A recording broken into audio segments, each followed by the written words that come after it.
ঝড় ছাড়ছে কঠিন ভাবে, এক বুজুর্গের কিস্সা আসছে। কঠিন ভাবে ঝড় ছাড়ছে দক্ষিণে ঝড়।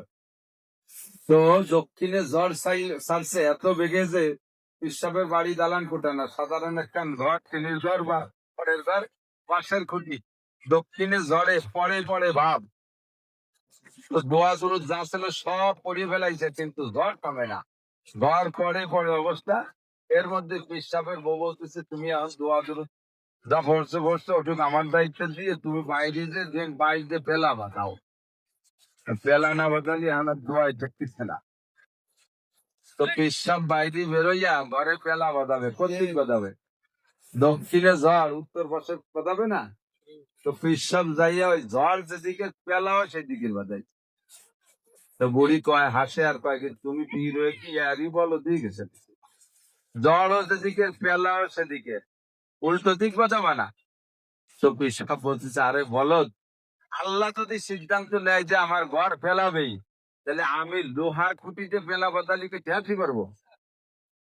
তা আল্লাহ আমার ঘর ফেলানোর সিদ্ধান্ত নিচ্ছে দক্ষিণে ঝড় দিয়ে, আমি উত্তর পাশে পেলা বাদালি, আল্লাহর সাথে বিরোধিতা করা হবে না?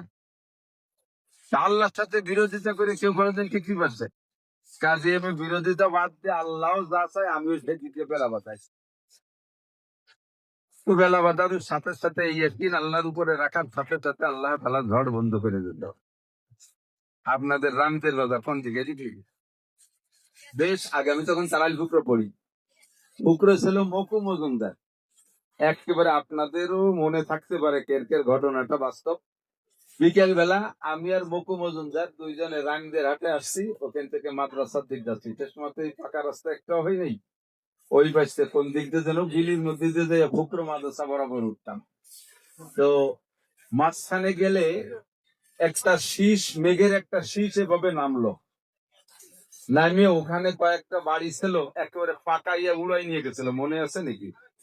কয়েকটা বাড়ি ছিল পাকাইয়া উড়াই নিয়ে গেছে। আমরা দুইজন দৌড়াইয়া উঠলাম এক হিন্দু বাড়ি। হিন্দু বাড়ি ঢুকিয়া আমরা তো দোয়া দুরুদ যা জানি করতেছি, কিন্তু ওই হিন্দুরা ওরা যা যা জানে ওদের দোয়া কালাম তাই করছে, কোনোটাই কোনো কাজ হয় না। এ বাড়ি ভাঙ্গে ও বাড়ি ভাঙ্গে, এখন মেঘ মাঝে মাঝে এদিক রোদ দেয়, ঝড় এদিক আসে। হিন্দু মহিলা বলতেছে, বাবা তোমরা যাও আরো, তাই একটু আরো দিক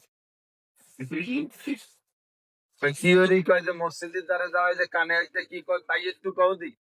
তাহলে ওয়া করতে হলে এই ঘরের যা যা আছে ওই মূর্তি টুর্তি সব ফেলাতে হবে না, জানে ওগুলোর ভিতরে আজানে কাজ হবে না। এখন বাসার তাগিদে সামনে এ পাশের বাড়ি ও পাশের বাড়ি উড়াইয়া প্রায় 30-40 হাত উপরে উড়াই নিয়ে গেছে টিনের ঘর, মনে আছে না মুরব্বীরা? 40 বছর হবে আগে।